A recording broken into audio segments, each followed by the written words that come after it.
Sumayong gabi, ma'am. Ako din si Eredin Tumalas from St. Paul University, Dumaguete. And ang ato lang buhaton karon, ma'am, is mag-health teach lang ta karon about sa smoking. So, unsay prefer nimo nga language, ma'am, or lingwahe para magkasinagtanay ta karon? English, Tagalog, or Bisaya? Tagal lang, ma'am. Tagalog lang, ma'am. Sige, ma'am. So, ako rin confirm, ma'am, is bulunggay ta family ba niya akong interview karon, ma'am? Oo, ma'am. Okay rin mo, ma'am, if apil ko imong family mo lang. Tawag lang sila sa likod dapit, ma'am, para makita po kung unsaon pag-prevent sa smoking or unsay buhaton, anak, ma'am. Okay. So, the family nursing problem nga ato i-health teach karon, ma'am, is all about smoking. Kay katong previous interview na to, ma'am, di ba, kay yan naman ka nga manigarilyo imong bana. Okay. So, the learning objectives, ani, ma'am, is to recognize the existence of the problem, to take necessary health measures such as quitting or reducing smoking, and to develop a healthy lifestyle and personal habits from this health problem. Next is the content outline ani atong health teach karon, which is naa siya categories, effects, prevention, and benefits. So, first is the categories. So, smoke from tobacco and vapor from vaping products are put into 3 categories. So, first is the first-hand smoke, which is ang nanigarilyo, ma'am. Next is second-hand smoke, which is that is exhaled or the smoke that comes from the end of a burning cigarette. Next is the third-hand smoke, which is the residue and gases left on sa atong mga sanina, sa car, and sa room, ma'am, after someone smokes.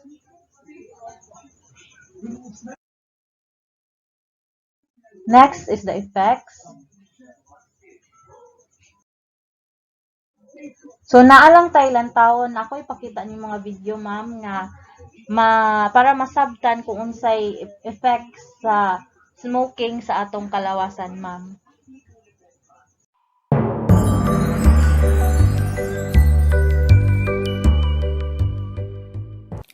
Did you know that smokers are twice as likely to have a heart attack? And that 1 in 2 smokers will die from a smoking-related disease? In fact, all of these things are negatively affected by smoking, pretty much every organ in your body. We all know that smoking is bad, but do you know why? That's what we're going to discover in this video. When you pass someone smoking, does it make you cough or your chest feel tight? Perhaps you thought it was the smell? It's actually because you're inhaling dangerous substances into your body. Nicotine is a toxin that stimulates your body to produce adrenaline. This increases your heart rate and raises your blood pressure, thus making your heart work harder. It is also addictive, which is why it's very difficult for smokers to quit. Tar contains over 1,000 chemicals. It forms a tacky brown or yellow residue, which is why sometimes smokers have stained teeth. And if you could see them, stained lungs too. Some of the chemicals in tar are carcinogens, so they cause cancer, making lung, mouth, and throat cancers more common in smokers. The last culprit you need to know about is carbon monoxide. It is an odorless, colorless, and extremely poisonous gas. The carbon monoxide permanently binds to the hemoglobin in your blood, blocking oxygen from binding. So oxygen can't be transported around the body and used for respiration, causing shortness of breath and fatigue. Your heart once more has to beat even faster to supply the body with the oxygen that it needs. Let's now look at some diseases caused by smoking. Emphysema is when the tiny structures in your lungs called alveoli break down. As alveoli are responsible for gas exchange, this is not good news. The inhaled smoke causes the walls of the alveoli to weaken and decrease in surface area, making gas exchange less efficient. Unsurprisingly, breathing becomes much harder and smokers are much more at risk of coughs and chest infections. Smoking also causes the cilia in the lungs to become irritated and produce excess mucus. So that's the lungs, and we saw earlier that nicotine and carbon monoxide make the heart work much harder. Now the blood vessels. Smoking is a major risk factor for a disease called atherosclerosis. This is when a waxy substance known as plaque builds up in the arteries, making them narrower and harder for the blood to get through.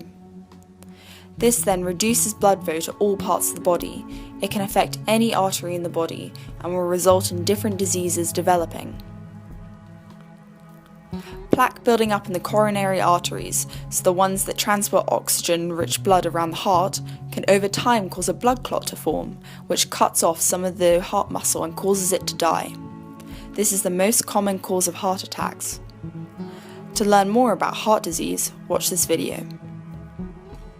So we've seen that smoking increases your risk of heart, lung, kidney disease, strokes and cancers.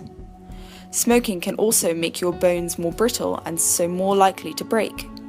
And it also can greatly reduce fertility in both men and women. While smoking is harmful for everyone, it is extremely bad to smoke when pregnant. It can lead to miscarriage, premature birth and other consequences. So, now you know some of the harmful effects smoking has on your body and why we're told not to do it. But the good news? Once you stop smoking, your health improves and your body will begin to recover. It's never too late to give up. If you liked the video, give it a thumbs up. So next is the health risk of smoking in the family. So pagkakita nimo sa video ma'am, dili lang grabe jud ang effect sa smoking sa atong kalawasan ma'am, di ba? Maka-cause siya cancer sa atong lungs, kanang maka-cause siya ganang heart disease. So grabe jud ang effect ma'am. So health risk of smoking in the family kay dili lang siya sa nanigarilyo ang makaapekta kanang daghang ang effects sa smoking, dili lang sa nanigarilyo ma'am, kanang ang maapektahan pod ang mga tawo nga kanang gapalibot sa kanang nanigarilyo ma'am, kamo sa imong ikaw sa imong anak, and kanang manigarilyo imong bana ma'am, kanang makalanghap sila kanang mga aso-aso sa sigarilyo. So napoy effect ana sa bata ug ikaw ma'am. So because of secondhand smoke, spouses and children of people who smoke have an increased risk of cancer and heart disease. So kamo ma'am, risk pud mo cancer and heart disease ma'am sa because of the secondhand smoke. Next is babies whose parents smoke are more likely to have so kanang wala man kay bata ma'am nga bagong panganak ma'am sa, so if ever na kay bagong panganak ma'am, like kanang mga months or year pa ma'am, are more likely to have ear infection, pneumonia and bronchitis in the first few years of their lives. Next is they will also have a higher risk of sudden infant death syndrome.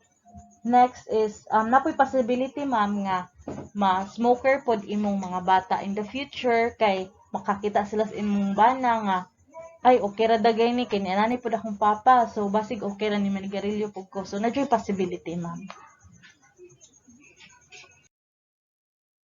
Next is the prevention.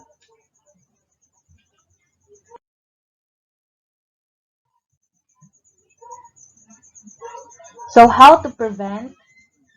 So first is think positive lang ma'am. Make a plan to quit smoking. Consider your diet. Change your drink. Identify when you crave cigarettes. And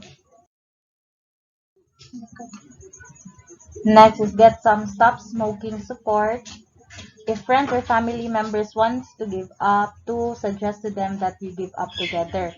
Next is get moving, like kanang mag-exercise ma'am, like bisag 5-minute walk or stretching, and make non-smoking friends. Keep your hands and mouth busy, as well as patches. There are tablets, lozenges, gums, and a nasal spray. And if you like holding a cigarette, there are handheld products like the inhalator or e-cigarettes. Next is make a list of reasons to quit. So, i-keep remind imong kaugalingon ana jud sir if kanang nganong ganahan ka mo quit og smoking para like ma-inspire pug ka kung ano ka mo quit og smoking. So maga-continue dili na ka mo kuan mo smoke like mo quit na kag smoking.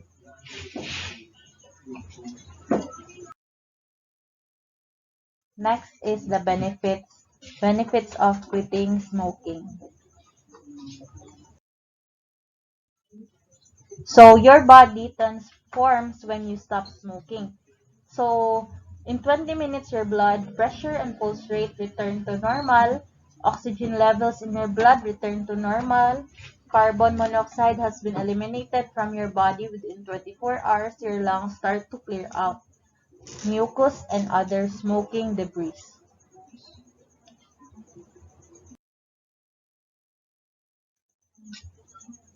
Next is circulation improves throughout the body. The kanang pag-ubo nimo ma'am will get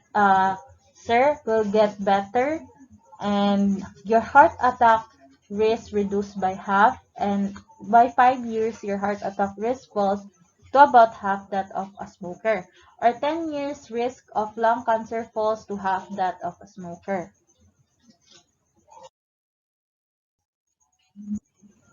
Other benefits. So it is important for you to celebrate these other wins when you break free from smoking for good.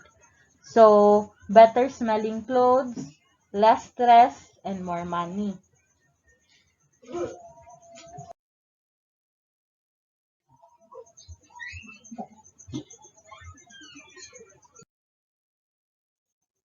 So thank you ma'am sa pagpaminaw nimo nako karon, and naamo if unsay inyong mga pangutana i-ask lang ko. So any questions ma'am or clarifications? Okay, thank you ma'am. Salamat sa pagpaminaw namo karon. Thank you, good ma'am.